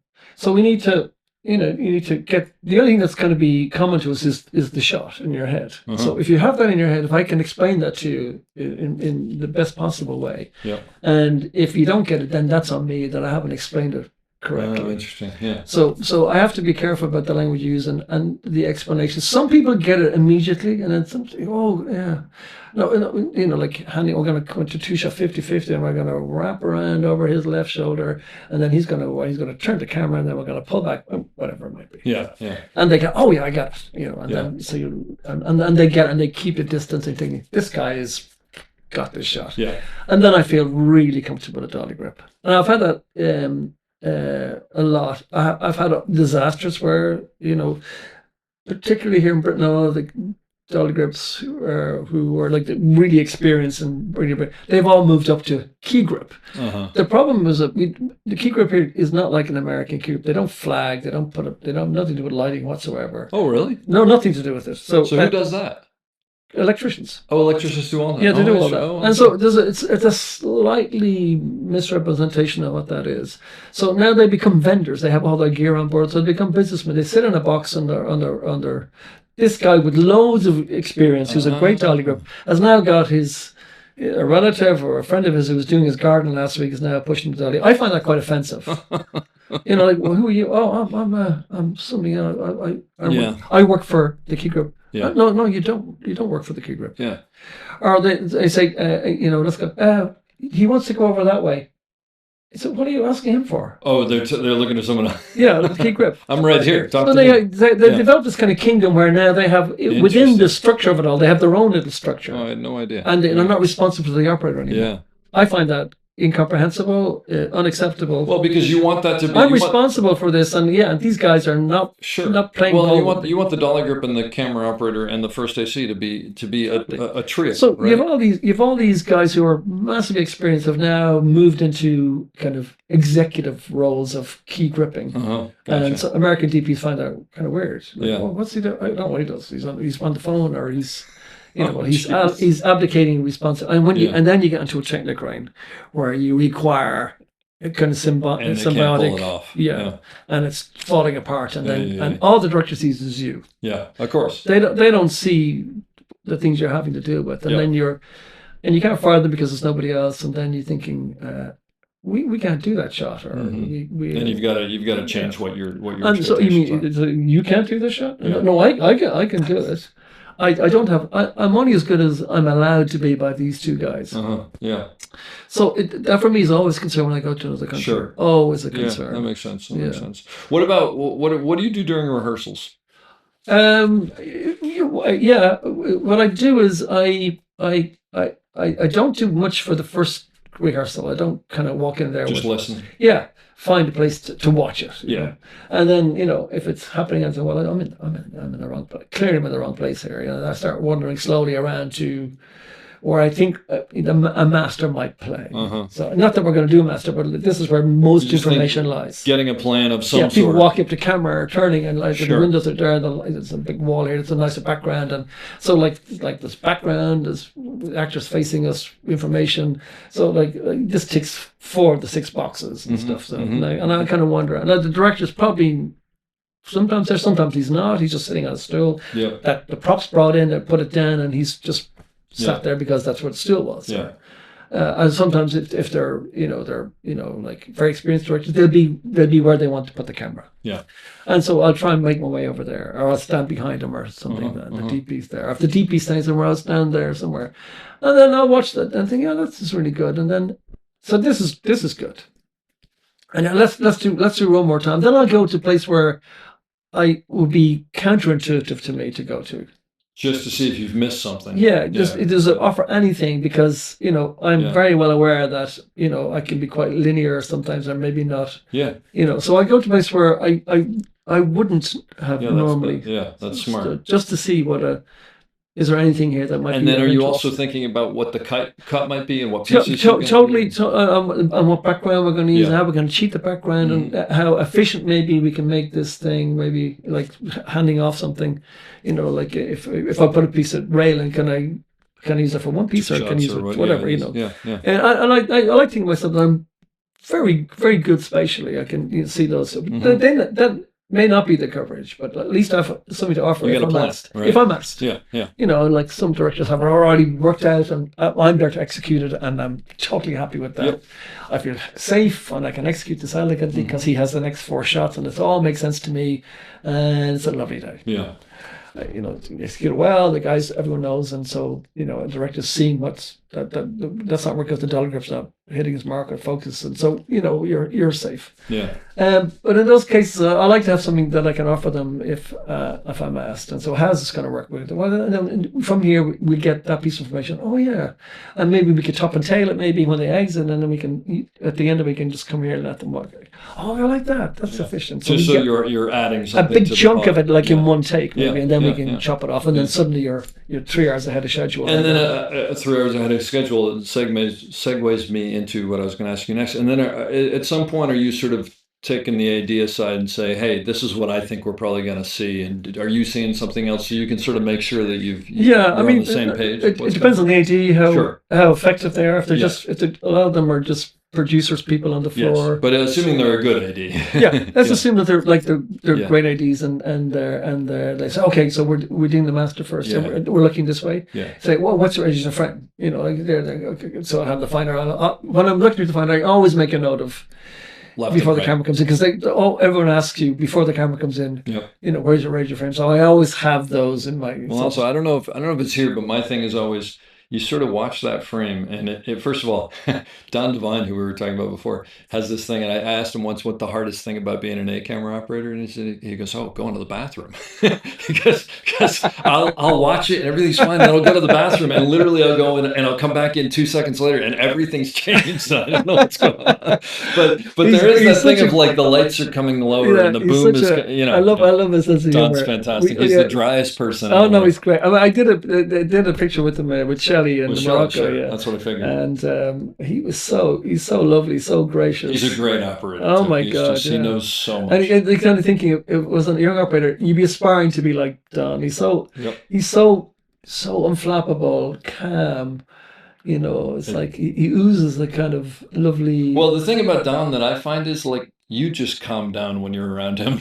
Yeah, Because he's so. but isn't he's so that mellow well, and- I like to think that's what I'd love to be in another 20 years. Yeah, but that always cracked me up because he didn't even blink. He was like going to the bathroom. That's the hardest thing because you can't leave the set. But you watch the gaffers constantly pulling the lights a little closer, and then then of course the grips want to come in and put, at least in the United States, they want to put a flag in there. You're like, no, you can't. You got to keep that out of there. That's where my frame was. Yeah. Yeah, no, exactly. And also, if you're not there, people will encroach and do something Because to make everybody's their trying life to do their job. Well, they just make their life easier. Yeah, exactly. And if you're not there, they think, well, he hasn't said anything. Yeah. So they put the stand in. I haven't heard any. Yep. Then they add something to that flag, and then suddenly there's like an entire village of stuff. Well, what's it? And you come back from the bathroom. What's this? Oh, no one said anything. Exactly. Yeah. Right, well, that's one of the things that when I've worked with B camera operators who are newer, I always say to them is, look, I know you're new and you're not, but you've got to push back. And there's nothing wrong with this. It's just that you can't let them come in and adjust your frame because then the DP comes in and goes, this isn't the frame I gave you. Because your job is to and you're protect trying to that frame. accommodate someone. Exactly. You're trying to but be they're nice quite willing and- to drop you in the. Yeah, and and I said to him, look, what you do is you go, look, I'm so sorry because I know you're going to have to rig that differently, but I can't let you in. I have to hold that. That's what I was doing. But also, you do rehearsal, as you know, and then and you say you make the parameters too fine. And you're not allowing the director to do anything else except what happened in that You rehearsal. want to give them the space. Yeah, so then they come in their costumes maybe, and they're further apart because she's got a big dress on or whatever it might be. Someone's got a big hat. Yeah, someone's got a big hat on. I think, we need to be slightly wider, and suddenly you get all every lamp and stuff and frame. With good TV, it's like that might be very tight. If he decides to go over there. I need a little more space. Yeah, there. you know, okay, fine. Yeah. Well, he didn't do that in rehearsal. Well, I know, but I mean, you Yeah. know. Well, or the other. Even if you say it and then he says, well, no, let's see what happens, and then you flagged it already. It's not like you haven't anticipated. At least you sort of put your foot in that door a little bit. Yeah. But the other thing is also, and I'm sure you've had this, is you'll watch something and you go, I know that's what he did, but I've been working with this actor for 6 months now, and he's going to walk over to that window. I'm just telling you, he's going to walk over to the window, and you know it. And sometimes you do read that. And you know, on that note, if you've working with stand-ins, to me, they're, I don't know, but I always feel like they're the good stand-ins anyway. Are the unsung heroes. Yeah, no, because for us, absolutely. And I have to say, American stand-ins, when they're professionals, they're like gold dust. Well, the reason I thought of it is there's one in particular who had been, I won't even say who, but he'd been with this actor for a long time. You know, they had those things. And the first time I worked with him, he said, listen, I just want to tell you, I'm going to show you what he did, which is he picked up the phone and then he stood up. I'm also going to tell you, he's going to stand up and pick up the phone. So I'm going to show you both, but I just want to let you know. Fantastic. And sure enough, yeah, he did that. Well, yeah, I always say to camera assistants and stuff, you know, we do rehearsal. We mark the artists, and I said, you know, there's a time there's two times I need a rehearsal with. When I've got to find her, that we mark the artists. Yeah. Even if it changes, at least I've got a structure. Yeah. And I need all the stand-ins to watch. Like, they just get people, some of them not even the same height, which is everything for us, same physical height, especially if you're anamorphic. Mm-hmm. You know, suddenly you got like, you know, you find me up and they come in and like, oh, well, I guess I need to come wider or something, or I can go, whatever. So, you know, anticipating that. And so that's the time, that's kind of my time. So we mark the artists, and then you say to stand-ins, you know, I always talk to them before a picture. So here's what you do. Yeah. I need your help. Yeah. I can't remember what every actor does at any one time because I'm, you know, I'm not that bright. Yeah. You know, and I can't take it all in. So I need your help. I need you to help me watch your actor, what they do, watch everything, what shoulder they turn over, when they sit down, where they go to, how they stand, and if you can, if you remember where other people are in relation to you, you can help them remember. Yep. So you watch each other. Check each other. Exactly. Yeah. And so and make it your own and enjoy the day rather than just standing there, you know, like a mannequin that I'm moving around. Really get involved. And, you know, I don't need the dialogue, but I do need, you know, the kind of speed they walk at maybe perhaps, and when they sit and how they sit, what angle their body's at. And then I tell them about opening up the camera, closing the camera. I give them all those, moving to your left and right. I'll be giving you those instructions from you, not from camera. So you're saying like on day one, you sort of take them aside, give them this little. Here's the language. Right. Yeah. Move to your right. Move to your left. Yeah. Open, close the camera. You know, whatever. So set it up. If there are new stand-ins, and often you'll have a couple of stand-ins who are much more experienced than I. Get them to be like the captain of the team. Can you lead this? Yeah, make sure that they pay attention and stuff. So when I get them, I'm always hoping that I have one or two. At least someone in there. Yeah, and gets them into shape. Yep. You know. Yeah, my litmus test is if I look at the stand-ins on the first rehearsal, and I see that there are a couple with their sides who are making notes. Yeah, I always think that's okay. You're because you know how there's some. Not everybody does it, but there are a couple because they'll like on a line. He sat down. You know, I don't know what they're writing, but I'm assuming. And then they'll have like they'll be able to look and they'll go, he sat down on this line, and there's a couple of people that I've worked with like that. And I go, that's someone who I'm going to be fine with this. I don't have to think about you because you're always going to be on it. And the other great thing about having an actor who's on stand-in is that when you form a relationship with them and you're both wanting to make the actor look good. Absolutely. So you're like, when you both realize that that's our common purpose. Yeah, and then you can also go, by the way, hey, can you do me a favor? I've got 12 things. When he comes in, can you just remind him that he pulled the chair up? Or you might say, like, you know, I know he did it, but what do you think? Would it be a good idea if he went and... Would he do this? What do you think about it? He goes, I'll know. Oh, yeah, that's a good... I think he might like that. Yeah. So do you want to suggest that to him? And so it's, you know... Yeah. So he goes, oh, you won't... Yeah, what's your idea? So no, you suggest it to him because, you know, like... Well, it also invests something in them. It gives them and so then they kind of think, well, we have a thing going here with this guy. And, you know, and he said, and then he might say to me, "Listen, I know he's gonna, but do you think could you accommodate him coming?" Yeah. I'll move these extras here and do that. Is that okay? I said, you know, DP's fine with it. I'm fine with it. And the other part of that, which is always like, you know, you're on the other side of a desk and you've tweaked things to work and this and that and the other, and then a stand will go, look, I know what you're doing here, but I'm just telling you, I can't get into the chair. Yeah. I have to pull it back, and which of course is something I don't know, because I'm 6 feet back, and oh really, we kind of screwed you there. Okay, so let's push this around. But that's the best thing, because the last thing you want is some actor to come in and then they go, what happened here? Because I sat down and now I can't even get my legs in here. Yeah. But so it's even simple stuff like No, that. it's a real purpose. And also, when they come in, let's say it's a very big name, like De Niro Cruise or whatever, yeah. and there's a little bit of intimidation there. Sure. And you have this guy saying, "So, Tom, you start in, and the camera's going, okay, where's the camera at this point? The camera's going to be there." Yeah. And then he's saying, "Okay, great." Like you take that from the stand. Yeah, they're the buffer. Yeah, kind of, and then until you kind of get sometimes they might start talking to you, "Oh, I'm in." Yeah. So it's conversation. And the truth is, usually with those guys, it is someone who's been with them for 6 years. Or whatever. I mean, and like they're comfortable with that, and that's fine. Whatever makes you comfortable. Yeah. I think once, as we talked before, once they kind of understand that you're not there to make sexy camera shots. I'm there to make the story applicable And to make them look good. And and make it work. the camera is going to do what is appropriate rather than what. Like little weak, how did it do that shot? You're saying, great. Is there a TV show says, why did it do that shot? Yeah. Like just because you can do it doesn't mean you have to do it. That's fantastic. Sometimes it's just don't move the camera. Like back to the static thing. Yeah. And it has such power now. You wanted to tell me something about static shots. I can't remember what it was. But it's like remaining static while something's happening. The camera's not a player anymore. No. You're observing it, totally objectively rather than subjectively. And sometimes I think that has such a powerful place to be. I totally agree. Yeah, I'm not part like zone of interest, Uh-huh. where the camera's like locked in place. There's no camera at all. Yeah. I mean, it's frightening. Yeah. Yeah. Because it looks like voyeuristic almost. Well, and I think the other part of it, and that's a great movie is you have to, like, it's forcing you to look at it. You're not panning around, or you're not. But you're seeing everybody, Yeah, you're still seeing dialogue everything, and but reaction all at the same time. You're being held in that case. On the flip side of that, one of the things that always drives me nuts is, hey, let's go handheld. We'll really put some tension into the scene. And I always think, So if it's not written. I can make it look wacky, but it's not going to add tension. It's got to be in there. Yeah. I mean, if it's not written on the page, and I can augment it, but I can't. Like it's like ordering a pizza. It's just no tension. Why are we putting? And I want olives and something. That's threatening. Yeah. If you mention onions, shake the camera. Give it a little more shake on the olives. But also, I love I love Spielberg and Zemeckis' way of using the camera, handing off. They're very elegant, and it's very clever. Like Munich's beautifully very clever.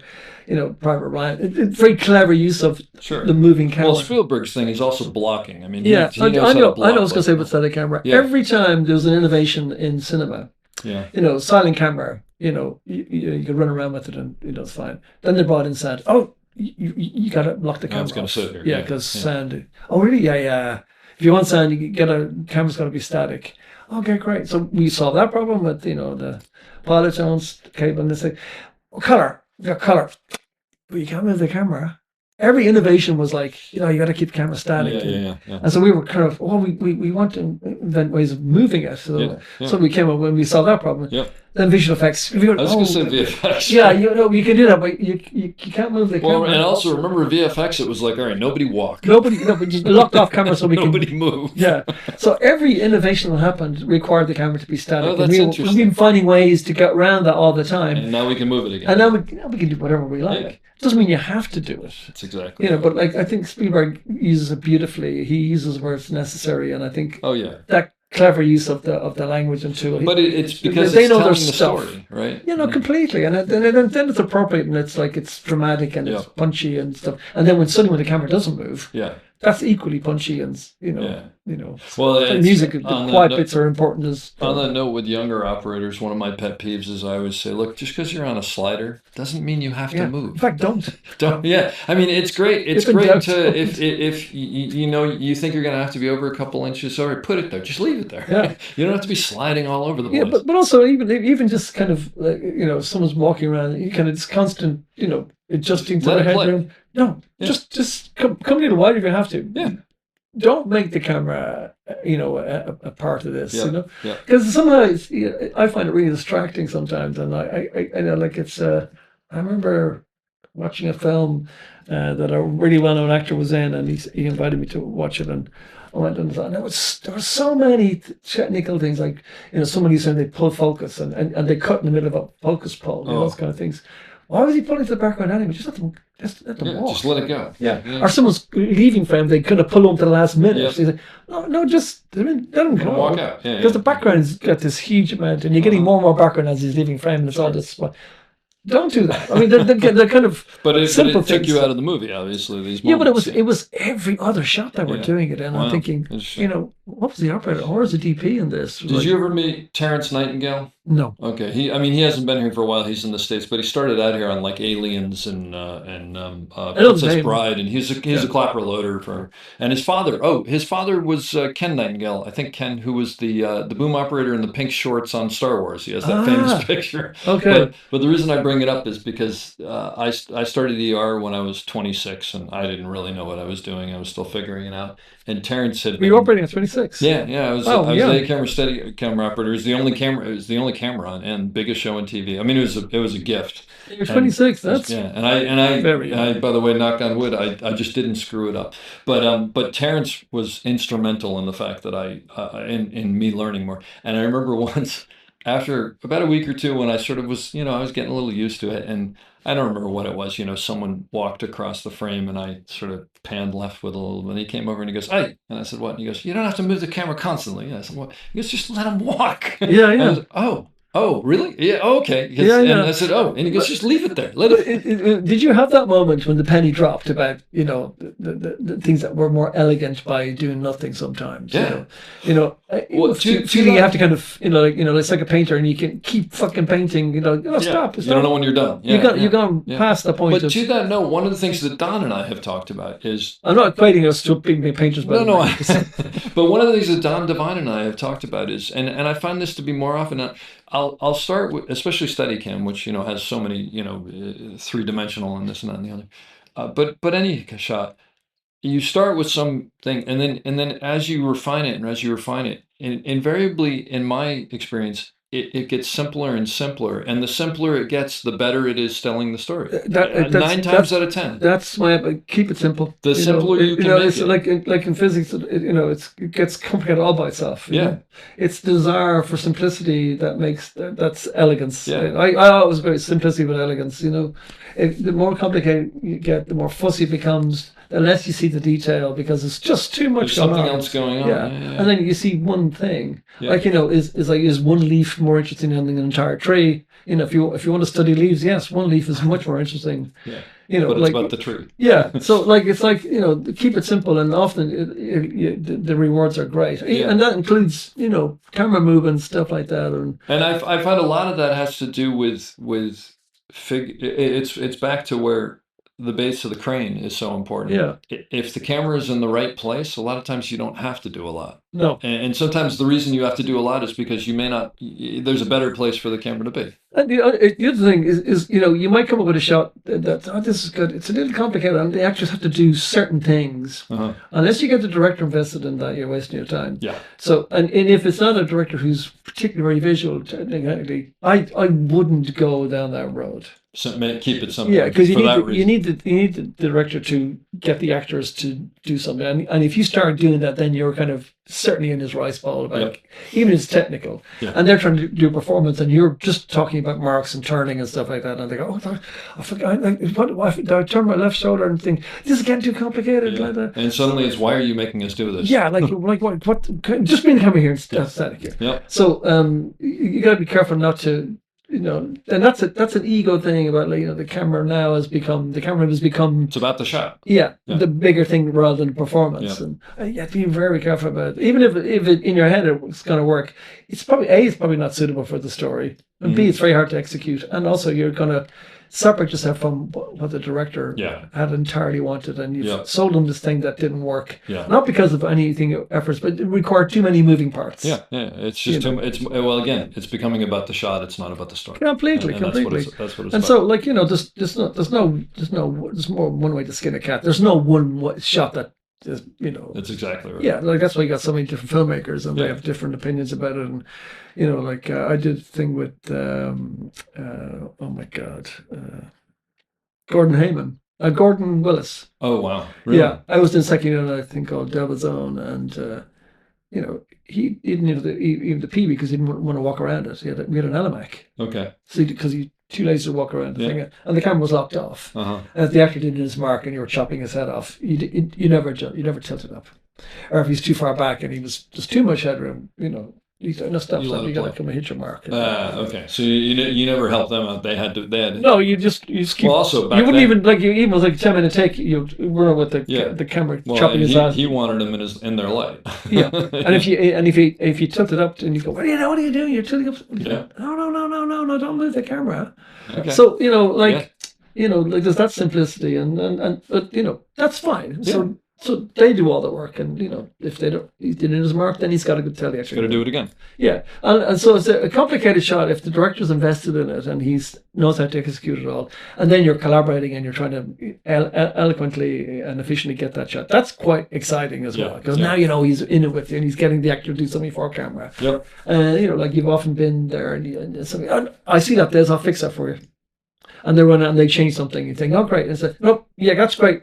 That extra the background. So they're watching it from your point of view that you're now definitely on the same page because you know what the end result is. Yeah. And everyone's working towards the end result on there. The camera says, people say, well, I'll move that light because it's going to be great. And I'll turn off that and get it out of the way. And is that great? That's right. And then suddenly 3 takes are done and you're moving on. That was great. Let's move over here. And so now you're really, earning And you're on the same team. That's fantastic. Well, this has been amazing. You have so much great information. I really appreciate it. It's been wonderful just sitting and talking with you. Likewise. I'm going to leave you with my final question that I leave everybody with. Advice for people starting out in this business on how to succeed, or maybe something you wish you knew back in the day that you've learned. Yeah. Well, good question.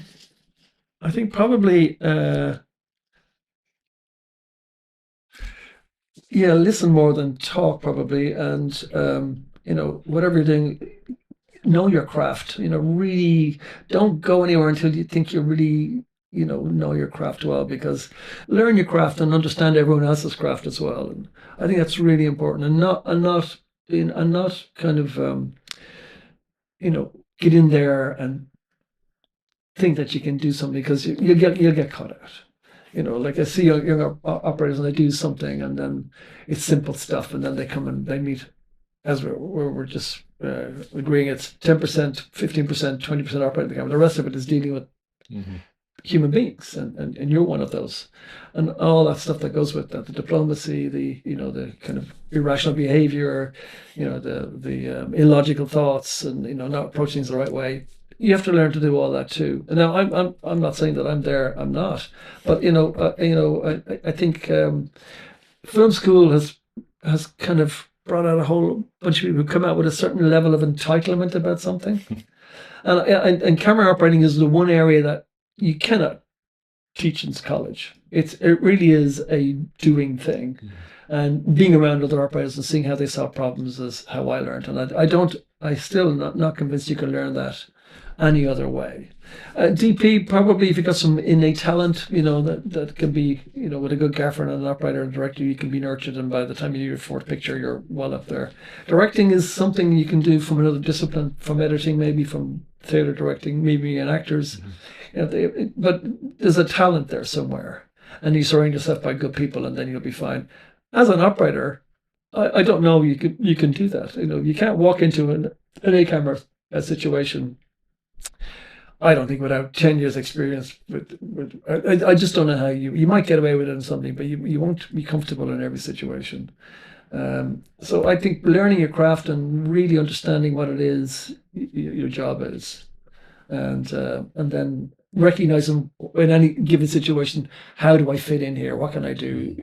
Am I invited to participate? or am I just executing things elegantly and efficiently? Both of those things are very agreeable to me, and I think you have to, and somewhere in the middle of those two things, you can find a place to live. And then it's finding that, I think it's really... I hope you enjoyed that as much as I did. We'll be back soon with another great episode. Don't forget to check us out on theop.io for all sorts of information on operating and storytelling. So thanks for listening and have a great day.